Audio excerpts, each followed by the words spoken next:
दोस्तों, जैसा कि आप जानते हैं कि अभी संभल का मामला ठंडा नहीं हुआ था। वहाँ पर 5 लोगों का इंतकाल हो चुका, 5 लोगों की जान जा चुकी। अब इसी सिलसिले में इसी दरमियान जो है अजमेर दरगाह में भी मंदिर के होने का दावा कर दिया गया है। और ये दावा किया जा रहा है कि वो जो अजमेर की दरगाह है वो भी जो है मंदिर है, उसके नीचे भी मंदिर हैं। कुछ इस तरह के निशानात वहाँ पर पाए जाते हैं, तो उसके भी मंदिर होने का दावा कर दिया गया है। और ताज्जुब की बात ये कि जब दावा किया गया तो वो जो अर्ज़ी थी, वो याचिका थी, उसको मंजूर भी कर लिया गया और उस पर सुनवाई का हुक्म भी दे दिया गया है। तो इस सिलसिले में असदुद्दीन ओवैसी साहब ने बहुत तगड़ा एक बयान जारी किया है और इसी तरीके से अजमेर दरगाह की तरफ से भी बयान जारी हो चुका है।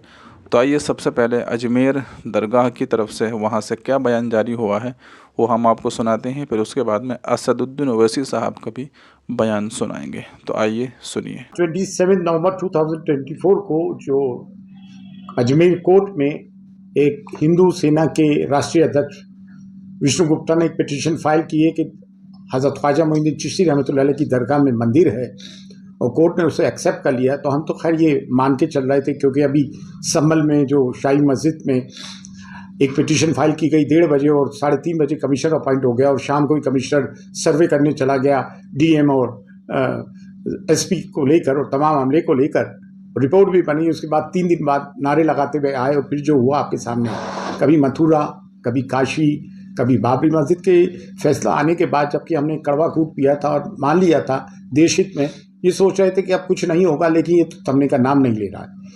22 जून को मोहन भागवत जी ने कहा था कि हर मस्जिद में आप ये तलाश ना करो शिवलिंग। ये कसूर जो रिटायर्ड सीजीआई मिस्टर चंद्रचूड़ का है।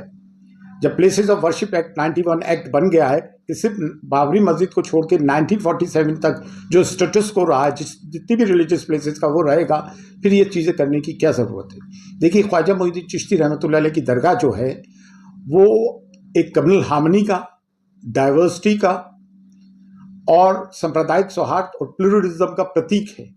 यूनिटी एंड डाइवर्सिटी को प्रमोट करता है, लेकिन उसके साथ साथ अफगानिस्तान से लेकर इंडोनेशिया तक सब में बड़ा इस्लाम का मरकज भी है। इसकी करोड़ों अरबों अनुयायी हैं। तो ये कोई तमाशे वाली बात तो है नहीं कि ये रोज़ रोज़ का तमाशा होता रहेगा, हम कहते रहेंगे। अभी इन्होंने 3 पार्टीज को जो है नोटिस भेजा है। 20 दिसंबर को इनकी तारीख है। एक ASI archaeological survey of India, ये दरगाह आर्कियोलॉजिकल सर्वे ऑफ इंडिया में तो आती नहीं है, मिनिस्ट्री फॉर माइनॉरिटीज़ में आती है और मिनिस्ट्री ऑफ माइनॉरिटीज़ में दरगाह कमेटी आती है। तो इन तीनों को नोटिस सर्व किया। हम जो हेरिटेज खादिम 800 साल की मीरास है, अल्हम्दुलिल्लाह तमाम रसूमात हम अदा करते हैं। हमने बड़े बड़े दौर देखे हैं यहाँ के और अल्हम्दुलिल्लाह कुछ नहीं हुआ। 11 अक्टूबर 2007 को भी यहाँ बॉम्ब ब्लास्ट हुआ जिसमें 3 लोग मारे गए। उसमें मरने वाले एक हमारे खादिम ख्वाजा डॉक्टरेट की थी जिन्होंने इंप्लीमेंटेशन में वो भी थे।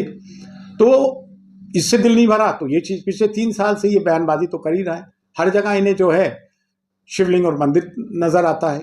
सदियों पुरानी मस्जिदों पे ये लोग इस तरह की हरकतें कर रहे हैं, लेकिन ये चीज़ें हैं देश हित में नहीं है। देश के हित में ये कतई तौर से नहीं है। हम देख रहे हैं क्या करना है, करेंगे और इंशाअल्लाह किसी की ये मुरादें पूरी नहीं होंगी कि यहाँ पे कुछ हो जाए। ये गरीब नवाज की दरगाह थी, है और इंशाअल्लाह रहेगी। दोस्तों, सुना आपने कि यह बयान जो है अजमेर दरगाह की तरफ से दिया गया और इस बयान के अंदर जो कुछ कहा गया आपने सब कुछ सुना। अब आइए हम आपको असदुद्दीन ओवैसी साहब का इस सिलसिले में बयान सुनाते हैं कि असदुद्दीन ओवैसी साहब ने अजमेर दरगाह को लेकर क्या कुछ कहा है। 800 साल से दरगाह है ख्वाजा अजमेरी की।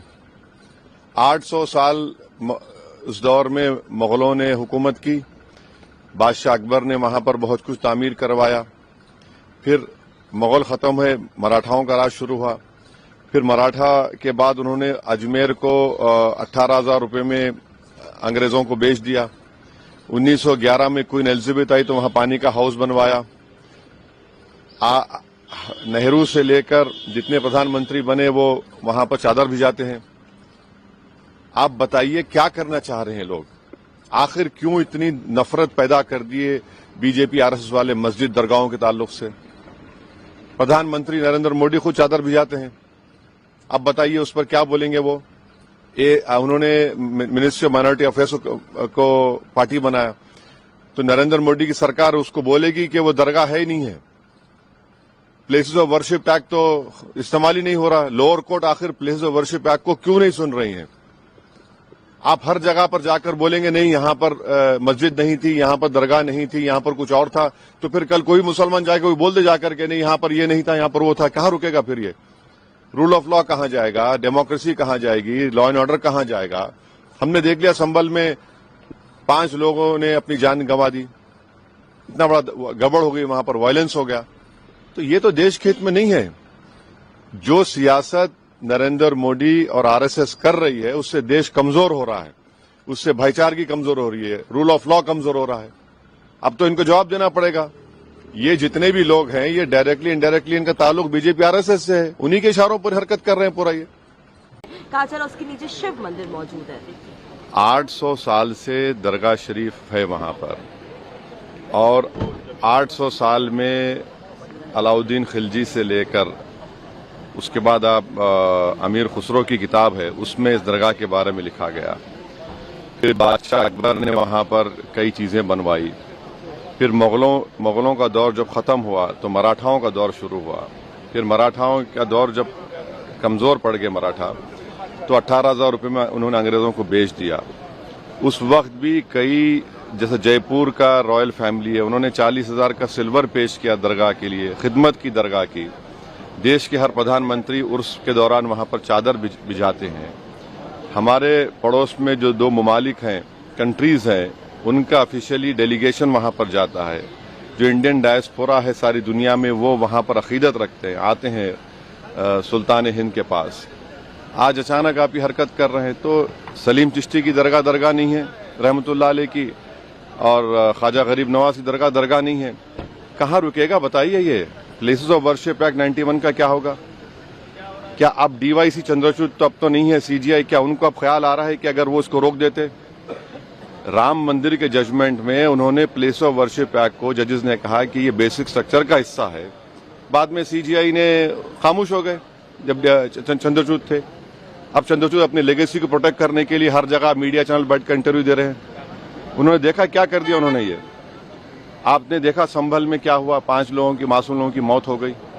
अब भारत सरकार को पार्टी बनाया गया, मिनिस्ट्री ऑफ माइनॉरिटी अफेयर्स को, एएसआई को। अब नरेंद्र मोदी की सरकार क्या वो कहेगी जिस पर नरेंद्र मोदी ने अपनी चादर बिछाई है बहैसियत प्रधानमंत्री, कि वो दरगाह है नहीं है? दोस्तों देखा आपने कि असदुद्दीन ओवैसी साहब ने साफ तौर पर यह कहा है कि इस तरह से कानून से खिलवाड़ करना और मुसलमानों की मस्जिदों को टारगेट करना ये अच्छा नहीं है। इसलिए कि अजमेर दरगाह तो ख़ास तौर से वो मकाम है, वो जगह है कि जहाँ पर सिर्फ मुसलमान ही नहीं बल्कि एक बड़ी तादाद में हिंदू भी जाते हैं। और इसी तरीके से हिंदू मुसलमान का मसला नहीं, बल्कि यहाँ पर तो बड़े बड़े सेलिब्रिटी और बड़े बड़े जो है नेता लोग भी जो है इसमें यहाँ पर जाते हैं, चादरें चढ़ाते हैं। और ख़ास तौर से हमारे मुल्क के प्रधानमंत्री भी जो है यहाँ पर चादर चढ़ाते हैं और यहाँ के लिए चादरें भेजते हैं। तो इस दरगाह की तो अहमियत और इस दरगाह की तो इज़्ज़त व एहतराम हिंदू मुसलमान सभी की नज़रों में है। फिर ऐसी गंदी हरकतें जो है ये की जा रही हैं, और बस जहाँ भी इनको समझ में आता है और जो भी जो है बात इनके जहन में आती है फ़ौरन जो है उस पर दावा कर देते हैं और मंदिर होने का दावा कर दिया जाता है। अगर इसी तरीके से सिलसिला चलता रहेगा तो फिर हमारा मुल्क ये कहाँ जाएगा और हमारे मुल्क तरक्की कैसे करेगा? ऐसे जो है हमारा मुल्क जो है कमज़ोर होगा। और सुनने में तो ये आ रहा है कि इन लोगों ने तकरीबन 3-4 हज़ार मस्जिदों की लिस्ट बना रखी है और एक के बाद एक इस तरीके से ये लोग दावा करते जा रहे हैं। खैर, अल्लाह ताला रहम का, करम का, आफ़ियत का मामला फ़रमाए। आप इस सिलसिले में क्या कहना चाहेंगे? आपकी क्या राय है? कमेंट में अपनी राय का इजहार ज़रूर कीजिएगा। ये वीडियो को लाइक कर दीजिए, चैनल को सब्सक्राइब कर लीजिए। मिलते हैं फिर किसी अगली वीडियो में।